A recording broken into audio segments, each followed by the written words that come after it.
So, Mr. Chairman, I don't know what you want to do. I mean, I'm ready to move the recommendation, but I have two other speakers, so if you want to move it, we can. I can put you down, and then we can still. well, whatever you want to do. Just I'm ready to. I would like to move it at the right time, I guess. Okay, Councillor Wells. Thank you very much, Mr.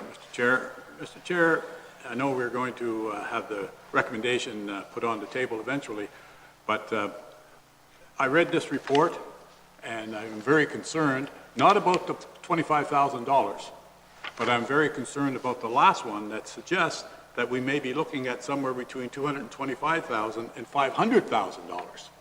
Mr. Chair, if you think we have a few problems now with papers flying around, imagine what problems we're going to have by increasing this by 500,000. And Mr. Chair, I'm not being disrespectful to Councillor Black, not at all. And I certainly have heard every once in a while there's papers blowing around, but I'm not sure that potentially spending $500,000 is justified in a few papers. I prefer that we look at education, because that's what it's all about. Thank you, Mr. Chair. Councillor Brunton. Well, Mr. Chairman, thank you. I've read the report, and I know that, excuse me, the blue box has been around for some 30 years now at least, and once in a while it blows around. And, you know, get out there and pick it up, or don't put it out if you think it's going to be too windy. To go into this expense over possibly the next few years, if we were to implement a pilot project and then a full-blown project, I can't support it. I put my blue box out every week, and once in a while it has blown over, or the raccoons get in it. So, you know, I pick it up, and so I'm prepared to leave it as status quo. Anyways, thank you. Councillor Columbus. Mr. Chairman, there seems to have been a lot more wind lately, and I know where Councillor Black is coming from because I've seen some roadsides with a lot of debris, especially around the waste transfer station. And I'm just wondering, one time we had a day announced where the public got out and cleaned up different roadsides. I think it's been the last time Councillor Oliver was involved a couple of years ago, where they scheduled a road and volunteers went out and picked up the trash out of the ditches on a volunteer. They kind of adopted a highway. I don't know, perhaps that's something that Ms. Wilson should be looking at, is trying to engage the public in cleaning up some of the roadside ditches. At one time, I remember when I was a kid, you could burn these ditches, and now we can't burn, so hence the reason for the accumulation of waste papers and garbage. Further? So, I have Councillor Black. You're moving the motion, is that correct?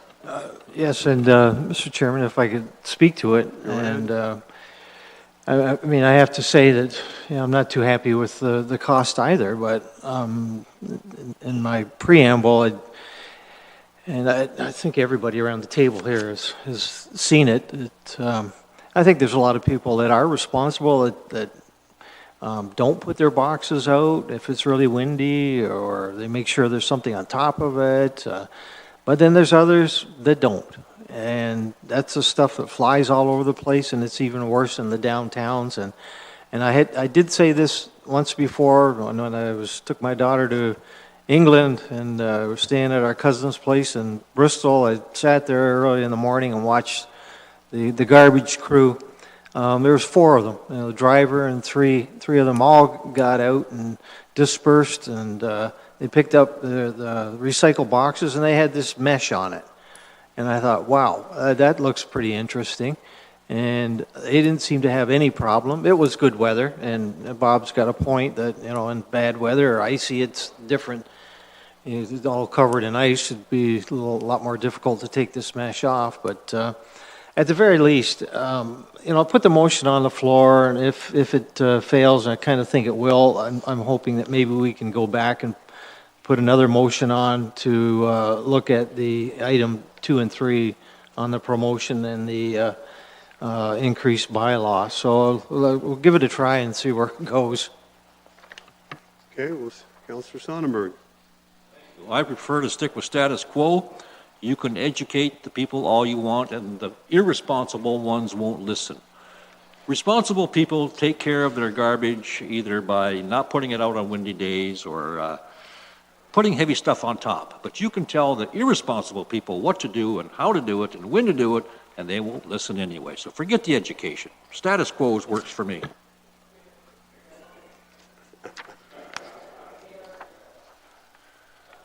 Okay, so we have a motion on the floor by Councillor Black that staff report PW 17-30 recycling containment pilot project be received as information, and that a pilot project for reducing fugitive material from blue boxes be conducted, and further that the 2017 operating budget for waste management be amended to include $25,000 for a pilot project for further investigation methods to contain recycling in the recycling boxes. Questions or comments? All those in favor? That dies, so where are we going from here? Go ahead.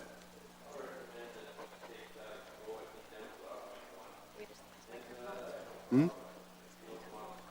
you put your microphone on, please, Councillor Brunton? So I'll recommend we go with option one, I think was the status quo.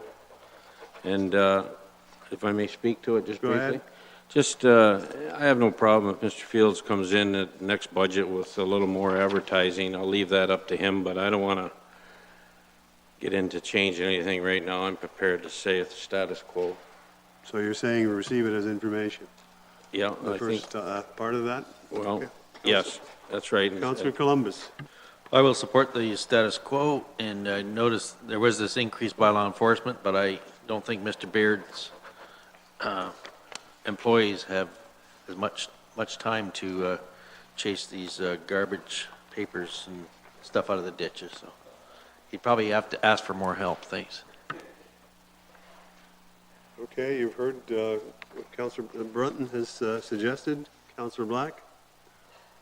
Well, and I do understand completely, but it certainly would be nice to at least direct staff to do a little bit more promotion and education. So I guess I won't support the status quo, but probably that's what council will vote in favor of. And if they do, I do hope that staff will bring something back. But I'm going to vote against that because I'd like to at least give staff some kind of direction on this issue. So thank you. Councillor Height? Thank you, Mr. Chair. I know that this council has approved a waste reduction program. A consultant study is being done at some point in time, and I hope it's soon because it's been 2 years, 2.5 now, I think I've been sitting here waiting for it. And at that time, with the reduction, there may be a reduction in the landfill dumping fees, which will give us shiny new containers like many other municipalities already have with lids on them. So status quo is good enough until we get that long-awaited for report. Thank you, Mr. Chair. Okay. All those in favor? That is carried. Move. All right, okay. I didn't have to ask, but you can. It wasn't a vote. 47, staff report PW 17-24, 2017 amending agreement, landfill with Haldeman County and the Mississauga of the New Credit First Nations. Mr. Go ahead. Thanks, Mr. Chairman. This is an update to council with regards to the agreement between Haldeman County, Norfolk County, and the Mississaugas of the New Credit First Nation. The report was necessary because the directions taken by both Norfolk County and Haldeman County moved us both out of landfills. The agreement that we had with the Mississaugas of the New Credit spoke directly to having landfill disposal rights, and we needed to change the language. So we've went back and forth with their legal representatives, our legal representatives, and staff from all three organizations. We've come up with an agreement that everybody is satisfied with, and this agreement will take us out to 2040, which will then expire the agreement that was signed by the the previous parties. We are seeing a reduction in the amount of tonnage that the Mississaugas of the new credit were permitted. It goes from 200 down to 175. And both Haldeman and the Mississaugas of the new credit First Nation have signed, and we're just waiting for our signatures from the mayor and clerk. And with that, if there's any questions, I'd be happy to answer them. Any questions? Councillor Brunton. Well, I read this report, and I must say I'm a little disappointed. Everything's free of charge, but I guess that's the way they work these days. I guess my question is, will the site have to be manned by Haldeman, like in somebody there on a regular basis? Is there going to be a ongoing bill, I guess, or invoice from Haldeman County? Through you, I guess, to Bob? Through the chairman to Councillor Brunton. With any closed landfill, there's legacy costs that come with it. So we're going to be dealing with Tom Howell and that landfill for at least the next 50 years. Haldeman County, because it is in their county, has the lead on the day-to-day operations. There's not somebody there 24 or 7 days a week or 5 days a week. It is automated. There is a leachate removal system. The haulers come there on an automated gate system, pick up the loads, bring their split to Haldeman, and bring their split to Norfolk. Other than that, there's some ongoing costs with the gas system and the flare. We will continue to see costs associated with this landfill for at least the next 50 years. Well, we're talking of Canberra, and I guess my question is, if they can dump garbage there, but we can't, is that the way it works? Through the chair, could you maybe rephrase that question? I'm not sure what you're asking. Well, the way I read this, they're going to take this, am I right? They're going to the Canberra site, is that correct? Or are they going to use Tom Howe? Through the chair, Tom Howe is now closed. It is not Right. receiving any more residential or commercial waste. So they're going to Canberra then? Correct. It was their choice that they could go to wherever they wanted. The agreement between the three parties was that we would provide 200 metric tons of free disposal for a period of time, and this is the continuation of that agreement. This is the what was negotiated between the three parties. Okay, well, my question is, we're taking our garbage now to Brampton, correct? Through the chair, that is correct. So, but they can use Canberra. Is there capacity there for us to use Canberra? Through the chair, there is no capacity at Canberra. It is just a transfer station. So they are going to take it there and then we have to transfer it, is that what you're saying? Through the chair, that is correct. That waste is being transferred to Haldeman's final destination. Okay, so that's where, and we have to share that cost. Through the chair, our agreement with Haldeman is that we paid based on the tonnages going into the regional landfill, so we are responsible for approximately 53% of the cost. Hard to accept, thank you. Well, Mayor Luke. Well, we chose to get out of landfill. We didn't have to, but we did. And we know it's more expensive, but I think it was the right move. You don't need a motion, Mr. Chair? Yes, please. You looked like you wanted a motion. I'll move the recommendation. And Councillor Brunton's quite good. It's painful. It's painful, thank you. Any questions? If not, Mayor Luke has moved that staff report PW 1724, amending agreement landfill with the Corporation of Haldeman County and the Mississaugas of the New Credit First Nation be received as information, and that Norfolk County execute the amending agreement landfilled with the Corporation of Haldeman County and the Mississaugas of the New Credit First Nation for the waste disposable through Canberra Transfer Station. And further, that a bylaw be prepared to authorize the mayor and clerk manager of council services to execute the agreement with the Corporation of Haldeman County and the Mississaugas of New Credit First Nation. And further, that a copy of this report be forwarded to the Haldeman County and to the Mississaugas of the New Credit First Nation for their information. Any other questions? If not, all those in favor? That is carried. Moving on to, go ahead. Let me ask a question, like, would it be in order to ask our treasurer to look into any kind of a federal grant for this program? I mean, it's really a service that is no good to us in some respects. We're providing a service to the new credit. I read that correctly. Perhaps there may be some federal program where we can get some grants. They seem to fund everything else down there. So, would it be in order for our treasurer to look into that? Well, you want to do it as just show of hands and see what we can come up with? Or, I certainly think it's worth looking into. Do you want to say something about it, or? Thanks, James. Through the chair.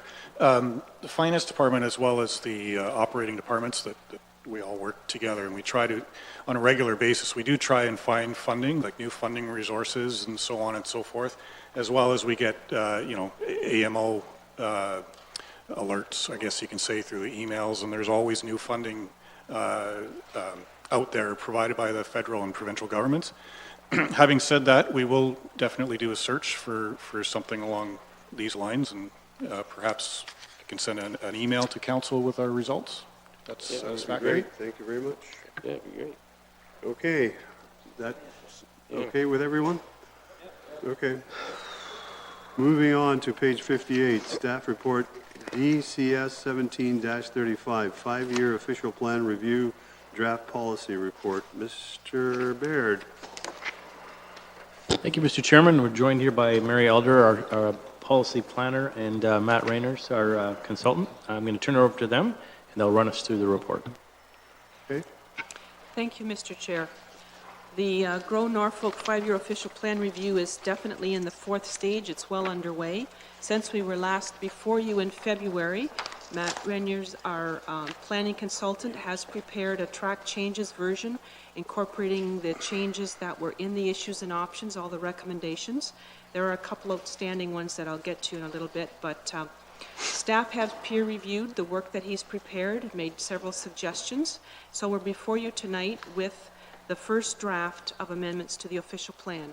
I'm going to let Matt take over with a few details, and then he'll come back to me for what we want to follow up with council's blessing. Thank you. Just briefly, the prepared track changes version of the draft amendments is based on a number of factors. The most important are the recommendations from the issues and options report and the direction provided by council. The main policy changes relate to agricultural lands, downtowns, commercial development, mixed residential commercial designation, protected industrial and industrial lands, major infrastructure, and updated policies relating to heritage conservation, food security, active transportation, species at risk, garden suites, growth forecasts, residential intensification, a reorganization of the plan, and various technical matters. Some other amendments that you'll see in the document result from a technical review of the official plan. These include general updates. Many of the provincial ministries that are referred to in the plan have changed their name, so requires update, elimination or reduction of redundancies that are present in the plan, use of more consistent terminology, correcting grammatical and technical errors that were found, and using more concise wording. I think at this point, we're looking forward to comments on the draft amendment and meeting with various people and organizations who have a concern with it. So through the chair then, to continue, if council does approve tonight that we can consult the public with the track changes document, We would like to come back to you on May the 2nd with 2 outstanding issues and options recommendations. There were questions about retail market studies that we'd like to bring a letter that Matt has prepared back to you. And also the agricultural lot size was an issue that we requested a deferral. So I have some of the research done. It's just a matter of getting that report written to bring back to you. We would like to do community engagement starting tomorrow through until May the 25th, with comments to council and committee coming to you on June the 6th. So there are meetings currently scheduled starting next week with the Heritage Committee, the Tourism and Economic Development Advisory Board, the Agriculture Advisory Board, and then the Environmental Advisory Board or Committee on May the 8th, the Chambers of Commerce and BIAs on May the 16th, and of course our council special meeting all day on May the 18th. We also are looking at several meetings with the interdepartmental teams to get their comments as well on various aspects. We'd like to come back June the 20th, requesting approval to send the track changes, as we might have made changes, having heard all that we have. But at that point, we'd like to be able to get your approval to send it to Municipal Affairs for their 90-day comment period. So that would take us through until September. So we're looking at a tentative open house in October or early November, and then a statutory public meeting as soon as we can after that, with adoption in December. So that's kind of the broad outline of where we're going with this. As council is aware, they don't have print copies today. With your approval to consult the public, we do plan to start printing. In fact, the clerk may have already started printing some of it for you. We want to get copies to yourselves, to the clerk, to the libraries, and to the community planning offices, and be ready to accept requests for print copies. But tomorrow, with your approval, we will post it on the Norfolk County Official Plan website and begin that consultation with the public. Those that have been in contact with us previously, have attended various workshops and meetings, we'll be sending emails to them, letting them know that this is ready for them to take a look at, hopefully starting at the end of the week. So comments are welcome. They're to be submitted to my attention, and we look forward to receiving them by the 25th of May. The consultant and community staff have worked collaboratively to follow council's direction, keep the matters of local interest, and yet to be consistent with the provincial policy statement. We look forward to hearing from council and the community on the draft amendments to the official plan. Questions? Councillor Brunton, you have your mic on. I don't know whether you want. Sorry. Councillor Height. Thank you, Mr. Chair. Are we still able to make changes and things that we see in here? Certainly, staff are open to changes. There'll be more discussion about that on May the 18th when we meet for the day with you, or when we come on the 6th, you can direct changes again. Even next fall, after we get the ministry comments, they may ask us for some changes and you may have some more comments. So there's certainly more opportunities. Okay, excellent. So we can talk about that right now then? Through the chair, if you wish to. Okay, I do wish to. And specifically, I'm looking, give me 1 second here. Page 144 of our agenda. 144. Right at the top, development. Areas that would be rendered inaccessible to people and vehicles during times of flooding hazard, erosion hazards, dynamic beach hazards, and or other water-related hazards, unless it has been demonstrated that the site has safe access appropriate for the nature of the development and the natural hazard. Killing me. This whole paragraph in here. And Norfolk County itself, we need those plans for Turkey Point and Long Point. It's just causing such a mess. And here it is in our official plan. So I believe we have it coming within 6 months that we're going to fix that problem. And yet here it is in our official plan saying it might not be fixed. Because that's not working for me right now. Through the chair, staff have left that in at this time because of the provincial policy statement. Certainly, there will be opportunity to speak to it more. I do have a meeting tomorrow morning on safe access, so we are not being slow in trying to create something. We are definitely staying diligently at it, trying to get to the point where we can address this.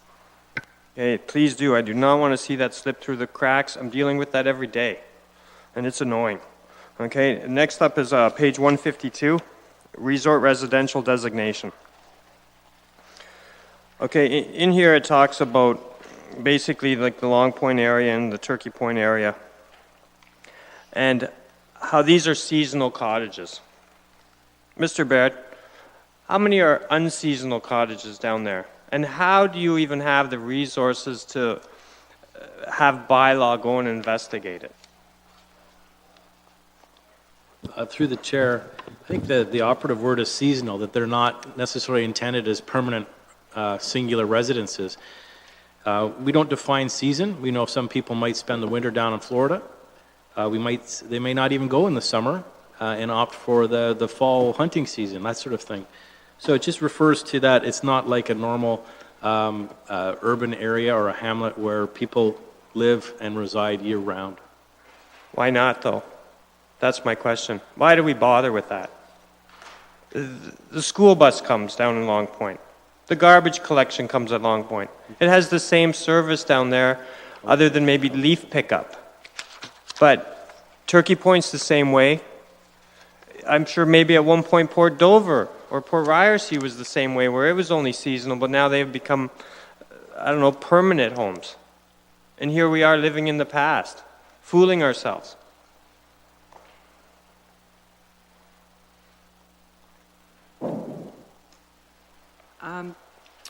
These areas are hazard land. They have been hazard land all along. They have been recognized as resort areas in order to recognize the fact that there have been cottages there for a long time.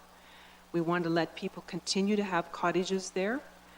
The implications of changing that, I know when we did the 2004 official plan, we did do a special study on Turkey Point to look at capacity there and what would be the implications to servicing, because that can have some very big challenges and huge implications to the county to put in that kind of servicing. So at this point, we don't have that kind of work done, background done to suggest that it's fine to change it to a hamlet or a more permanent residential type area. At this point, it's hazard land, and we've just been recognizing that these cottages exist. But the stores in downtown Port Dover exist. We're building a 4-story condominium on what is essentially the same sea-level properties. The restaurant down there, Nectals, the whole flats of your downtown is probably within, what, half a meter of the water if it's blowing westward from Long Point into Port Dover, yet we have a whole town. And yet Long Point and Turkey Point are held to a different standard. And you tell me it's because of hazard lands. I don't understand it. I can't figure that one out for the life of me when they're on the same lake. Through the chair, the area that Councillor Height has spoke of in Port Dover is urban waterfront. It's recognized as being hazard land. So again, it's recognizing what development is there. Yes, there has been a process gone through for some newer developments that you're mentioning, but that's the process that needs to happen. So this council could call Long Point and Turkey Point urban waterfront, and then our problems go away and we won't need all of these paragraphs of restrictions? Well, through the chair, I think what Ms. Elder is suggesting is those developments that have occurred are in urban designated areas. And the example cited, the 3-story condominium, was subject to extensive coastal engineering principles. Elevations were set so that they understand that there is a flood potential and how that developer and the future owners will mitigate that issue. So it's extensive studies. I don't know if that's something you're going to impose on every cottage owner if they choose to expand. I know as a member of your conservation authority, you deal with those through your LPRCA staff. So there are requirements that need to be satisfied in order to permit the development in those locations. But through you, Mr. Chair, the funny part of that particular development is that your department recommended refusal and we approved it. I'm very familiar with all the studies because we read it. But honestly, resort residential, how do we get it so that it's less onerous for people to actually do stuff? I know the access egress is a big problem over there. You can't tell me you're enforcing the seasonal thing because it's not enforceable. You could go there in winter, yet here it is written in our plan, it's seasonal. You could make it permanent. Do we need infrastructure over there? Probably not. Most of our hamlets don't have it. So I don't understand it. It seems to be these double standards when it comes to those lakeshore areas. And somehow these people manage to continue on. They just continue to jump through more hoops to get it done. And I'm looking for a policy that opens it up for people not to have these problems all the time. Through the chair, that policy is being worked on, Ms. Elder had mentioned, the access egress. I believe you're very much aware of what work is going on behind the scenes so that we can come up with a policy statement that will satisfy the example that you cited earlier about, 144, about permitting safe access to those lands. We're hoping that a policy that we can develop together can be endorsed by the ministry and will, for all intents and purposes, meet that. So we're all satisfied that development can continue without the Conservation Authority having to go out and rule outside of what their staff are recommending. Mm-hmm. So that's in the works. It's coming. Okay, have you made any steps to talk to the, like say the Long Point ratepayers or the Turkey Point Cottage Association about their thoughts and views on this stuff in your public opinion or your public process that's coming forward? Through the chair, I need to go back to the terms of reference, first of all. The terms of reference did not include doing studies to look at changing our resort residential, our community structure.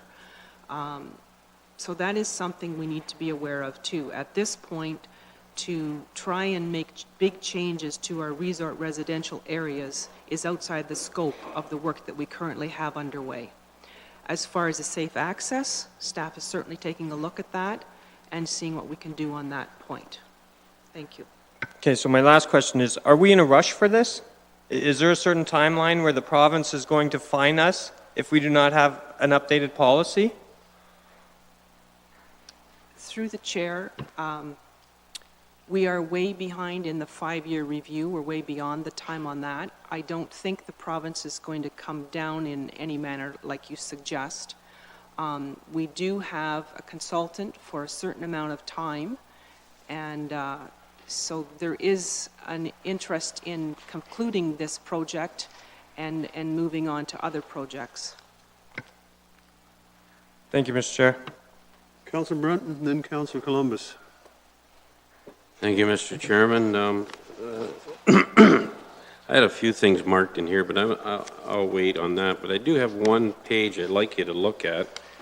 And if you go to page 351 in your agenda, and then you flip back past the maps of Port Rowan, Waterford, Delhi, and Port Dover, they're all in great shape. So we get to Simcoe. And you know the map I'm talking about, Mary? What page, I'm sorry, are you on? If you go to page 351, these pages are not marked, the ones, you got to come back on all the maps to the one of Simcoe. Yeah, past the maps, yes. Okay. Okay, the one of Simcoe there, and when I was looking at it, Mary, my question is two things. One, if you look at, I see between the Queensway and Norfolk Street, I call it the northeast quadrant of Simcoe. See what I'm referring to there? And I see you show the future road patterns on there again, and I don't know if that's, I hope it's going to stay there because I've argued for years, and we've always had that in our sites, that the only way you're going to develop those lands are to have those roads going north. And my question is, I see Ireland Road's even going north, but did it not get cut off by the next development? Through the chair, no. The next development, they did receive approval to do an Ireland Road North extension into their commercial property. That was approved. So it can go further north to the railway? And I think council will be hearing more about that in the very near future. Okay, and then you still show Donnelly Drive and even Northgate. And I know there's complications with those with landowners, but the long-range plan was, it was good planning to have those roads. And if you're going to open up that part of Simcoe, if I could use that word, that's the only way it's going to develop. Well, you got to have roads. It's through the chair, the dashed line that goes laterally across from east to west. That's the former rail line that's abandoned. Right. It is in the favor of the county. Yeah. So that's a potential road corridor, and it does open to lands to the north. But yeah, those existings are very conceptual. The Donnelly Road extension can't happen right now because it goes right through private property. Right. The Northgate piece is right across into a car dealership. So again, they were conceptual at the time, and they still continue to be so. But I think council can be assured that, you know, that whole northeast area needs to and can be further developed. And there are approvals already in place for in the next development lands for a home improvement store.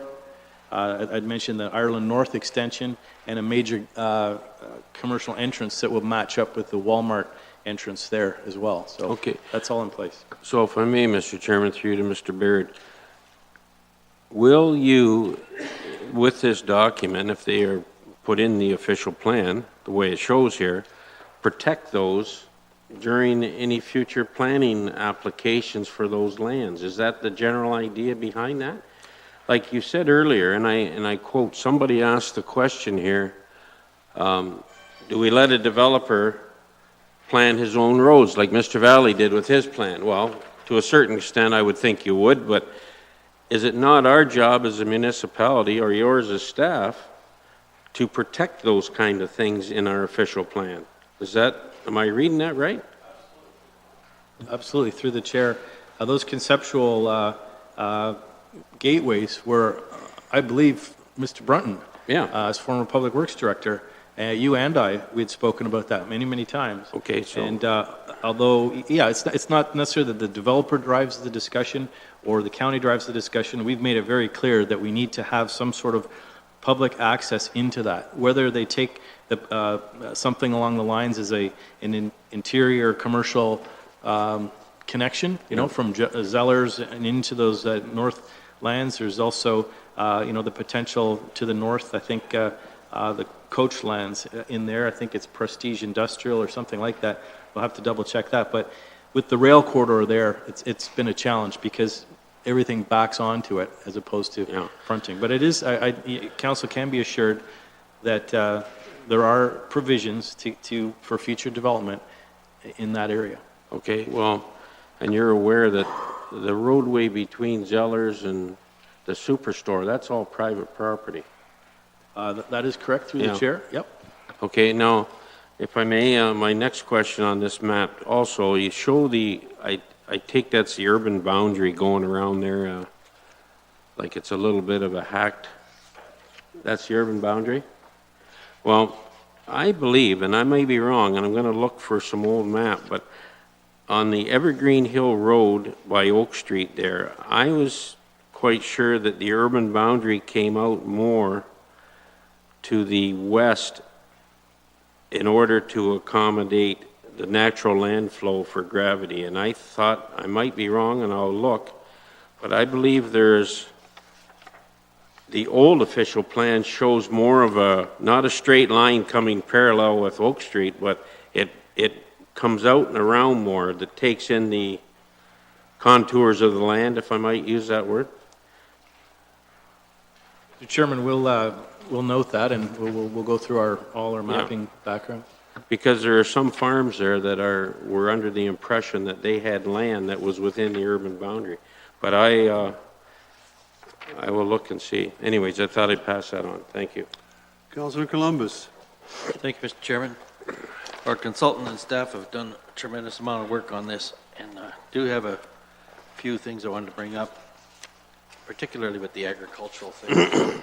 I know you're meeting with the Ag Advisory Board on the 25th of April, but the 10-year, with respect to the surplus farm dwellings where you can surplus it after 10 years, I'm sure the Ag Advisory Board will be pleased to hear that recommendation. Along, I believe you're supporting lot swaps on the same property. Is that correct?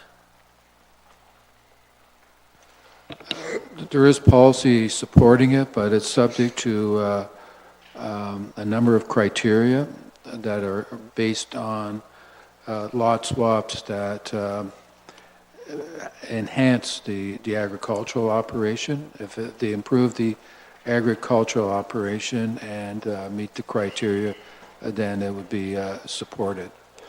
Have you communicated that to the Ministry of Municipal Affairs, and do you feel they'd be supportive of that?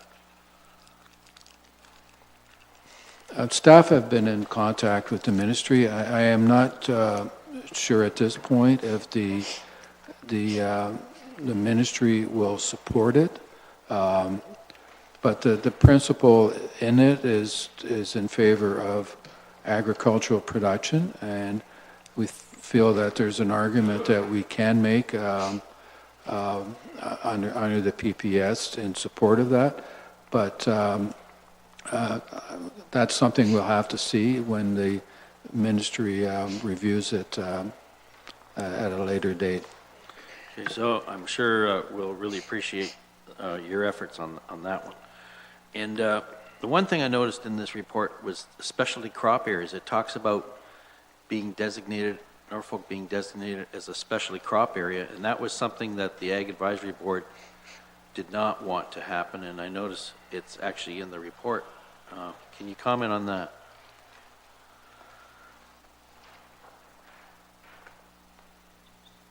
Councillor Columbus, could you have a page reference or a section just to help us? I don't have it marked, but I know it's in there in a couple places. I think, I don't have the policy in front of me, but I think the recommendation was that council may consider a specialty crop area upon after provincial guidelines on designating specialty crop areas are released, and after doing a study on specialty crop lands, that the county may at that time designate specialty crop areas. But there certainly wasn't an intention to commit to any specialty crop designations at this time. It's dependent on further work and on provincial guidelines being released. And as far, I don't know when or if those guidelines will be released. Okay, I'm sure that one will get further discussed at the Ag Advisory Board. The last one was, I noticed taking away the agricultural designation and calling it rural. And that's on page 86 and page 123 of the agenda package. So I wonder, why are we doing that, and what ramifications will that have on say, property taxes and that type of thing for our residents? Through Chair, I don't anticipate to be any changes in property tax assessments resulting from that. That changes on the community structure plan. And the community structure plan had an agricultural designation which really covered all the areas of the county outside of the settlement areas. And in that agricultural area, you had an agricultural designation, and you had hazard land designations, provincially significant wetland designations, open space designations, and maybe some institutional designations. I thought it was very confusing to have an agricultural designation on one schedule that meant one thing, and then an agricultural designation on the land use designation that meant something entirely different. So the name, the intention was to give them a different name. The rural is more of a composite, it's not a land use designation, but it's sort of a community structure area. So the counties consists of urban areas, hamlet areas, resort residential areas, and the rural area. So just one last question, Mr. Chairman. So a dwelling that's been surplused off a farm, would it stay agricultural, like a 1 acre surplus dwelling, or would it be rural residential zoning? It would stay in the agricultural designation. There is a recommendation that council may adopt at a later date, and that is to have a special zoning category for those rural non-farm residential lots that aren't farms. That's something that can be done at a later date, and there's policy in support of that. Okay, so it's not part of this process. Thanks very much. Councillor Black. Thank you, Mr. Chairman. Just to follow up on Councillor Brunton, he's at the north end of Simcoe, and I'd like to go to the south end and ask a similar question about a couple of the roads. And in the past, I have seen extensions of Queen Street. I'm not sure about Oak, but they go right to the southern boundary, urban boundary of Simcoe. And I have seen Oak on some other plan, whether it's an official plan, I believe, go all the way out. I'm not sure if it goes all the way out to St. John's or it goes some distance. Would that continue? And yeah, I'm pretty sure I've seen Queen Street. I'm not sure about Oak, but I think Oak, it's another long major artery that probably should continue southerly. And, you know, at some point they could provide more access back out to 24 Highway South. In the draft amendments, we did not make any changes to the proposed road network that is in the official plan. So it would still be there? It is still there. Okay, good, thanks. Councillor Height. Thank you, Mr. Chair. You'll like this one. It has to do with the Norfolk Mall. I'm on page 171, and it has certain site-specific policy areas. And I remember we discussed this at the last time, and it's hard to read if they're underlined or crossed out. On this one, there's a ton of underlining on page 171 and 172. Now, it mentions here we're going to have this retail study done, or that they'll need to do all that stuff, and it's like what A through F of hoops that they'll have to jump through to get anything going on over there. Is this the same as the developments out on Highway 3 in Simcoe, where you have restrictions here where it can only be 50 meters?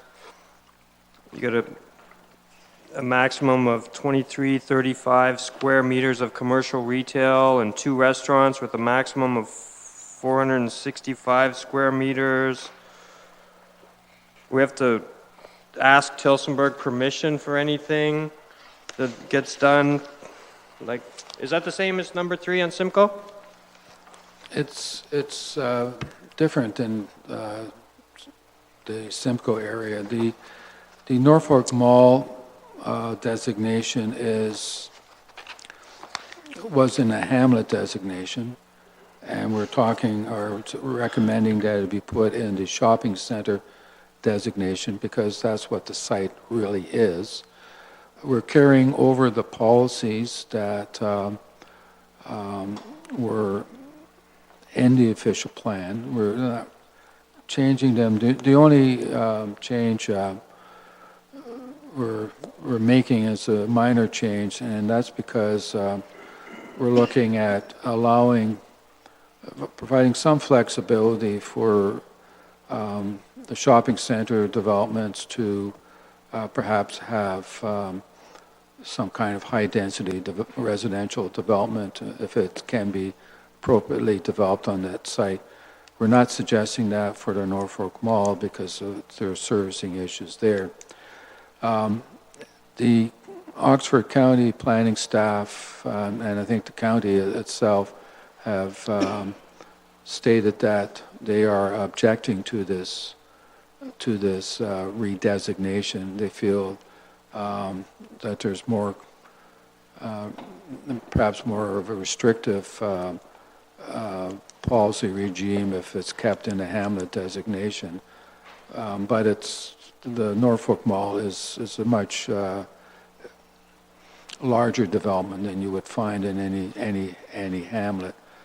So the retail market studies that are there are part of the policy. It's been, I think that was a result of an Ontario Municipal Board hearing. That was, I wasn't involved in that. I don't know a lot of the detail, but I think Oxford County was part of that, and they're very concerned that any expansion of retail development on that mall area not impact the Tillsonburg downtown. Okay, I'm not that concerned with them because I don't know that they pay taxes to Norfolk County. Unless maybe finance can clear that up, that they cut us a check. But other than that, the Norfolk Mall has gone downhill. Why has it gone downhill? Improper zoning. Why can't we fix that? Walmart wanted to stay, is what I heard, and wanted to build, but couldn't. So then they moved into the downtown core. Walmart's not happy in the downtown core. Tillsonburg downtown is doing fairly well. Simcoe, not so much. Why? Simcoe has Highway 3 development for stores. And what I see here is going to restrict the Norfolk Mall from building bigger box stores. Downtown Tillsonburg can't build box stores. Where are you going to put them? You're going to bulldoze out properties? You can't. Norfolk Mall is the optimum area to grow. I'm not that concerned if Tillsonburg has a problem with it. What I am concerned with that Norfolk gets commercial industry in there and not see that mall closed down. There's a bunch of development land right in and around there, ready to go. But until a shopping store and some anchor stores come, it's just going to hold it back. And we need those commercial developments there, right? It doesn't impact me that Tillsonburg wants a retail impact study. It does the commercial people that want to come in here. And what I'd like to see come forward is something as an option where this comes out similar to what we've allowed on Highway 3 here in Simcoe. Right? That'll make the playing field even in Norfolk County.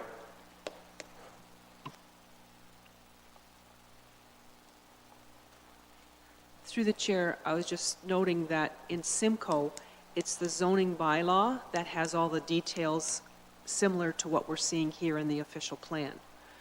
I am not the one, again, that worked on the Norfolk Mall, but I'll check the mall to see if it's zoning. I would think the zoning is just as restrictive as this, that both of them came from the board, and so that's what we have here, and it's in the zoning as well. So we can take Councillor Height's comments under advisement, and we need to consult with the county of Oxford as well. Yeah, thank you, because like one of the lines you have in here, commercial retail unit uses as outlined in section 410.3.8 are permitted to a maximum area of 50 square meters. Well, what commercial unit are you ever building in 50 square meters? Right, C. And it's on a line with the supermarket, not exceeding 9,300 square meters. I think that, to my knowledge, that refers to a minor part of that Norfolk Mall. The main elements in the mall are the former Walmart store, there's the Zayre's grocery store, and there's a number of restaurants on the site as well. And I think that 50 square meters, which is, I agree, it's a small area, is for ancillary retail space. That's not one of those in any of those other categories. Go ahead. Through the chair, I believe those would be relating to when there was an enclosed mall, there was a hallway, and there was a series of small shops in there, and that's probably relating to those. That's all been removed at this point. I have something I want to say about this. There was an agreement between Tillsonburg and Norfolk Township, I guess, or the region, that it wouldn't grow, and if there had to grow, that's where the inside walkways and everything like that were changed and all given up to other stores. Now you're telling me that there would never be another Walmart or similar to what you have here in Simcoe? Because Walmart does not want to stay in the downtown of Tillsonburg. As far as my interpretation of the plan is if Walmart went back into that space it formerly occupied, it could do so, or another department-type store could go into that space. There's nothing restricting that. What is restricted is any further expansions of the retail floor space there, which would require an official plan amendment and supporting retail market studies that would demonstrate there wouldn't be a significant impact on the Tillsonburg downtown area. Well, I realize there can't have a detrimental effect, but to say that because there was an agreement and that agreement has gone, I don't know how many years, whether it was 20 or 25, I'm not 100% for certain, but when that was over with, then we could do what we wanted to do, and now you're telling me we can't. So I think we need to go back and look at that agreement with Tillsonburg. Because, as Councillor Height has said, there is property on the south side of that road that people are looking for too as well. They're not going to get it on 19 Highway, apparently. Mr. Chairman, I think the other important item is E, where it talks about the ability to service an expanded or more commercial uses there. It'd have to be served by Oxford County, town of Tillsonburg, It is. water and sewer. There is a sewer. And the water just behind the mall, the water that they're putting in, it runs straight back to what is the town line there between Norfolk and Oxford. So I don't know whether they're getting water there or they have their own wells. That I can't answer, but there's no reason why we couldn't, because they're taking the water out of Norfolk County. So I can't see why we couldn't get some kind of an agreement. So I think we need to have a serious look at this and say what can happen. Sorry. Anyway, Councillor Black. Mr. Chairman, a question through you to planning staff, and I just, do we look at planning and from the point of view that we need to expand for the, merely for the sake of expansion? Is that what planning is all about? Or is planning about ensuring that you balance your commercial so you do not negatively impact another area to the point where it's devastated, i.e. downtown Simcoe? So if I would not want that to happen to Tillsonburg, so if we put the Norfolk Mall on the same level playing field as we have here in number 3 Highway, then that would mean that downtown Tillsonburg would be devastated the same way downtown Simcoe and Delhi is being, with the overabundance of commercial space. So do you not provide the amount of commercial space that will keep us balanced and everybody operating in business rather than closing some to allow new somewhere else? Could you comment on that, please? The commercial study that I prepared as part of the official plan review program concluded that there is enough commercial space in the ground or planned to meet the needs of the community, the entire county, to the year 2036. And that's based on the growth growth projections for the county that were prepared by Hemson Consulting. When you prepare an official plan and we do the 5-year update, you can plan to meet the requirements for a 20-year period. So we've gone to the maximum period that were allowed from a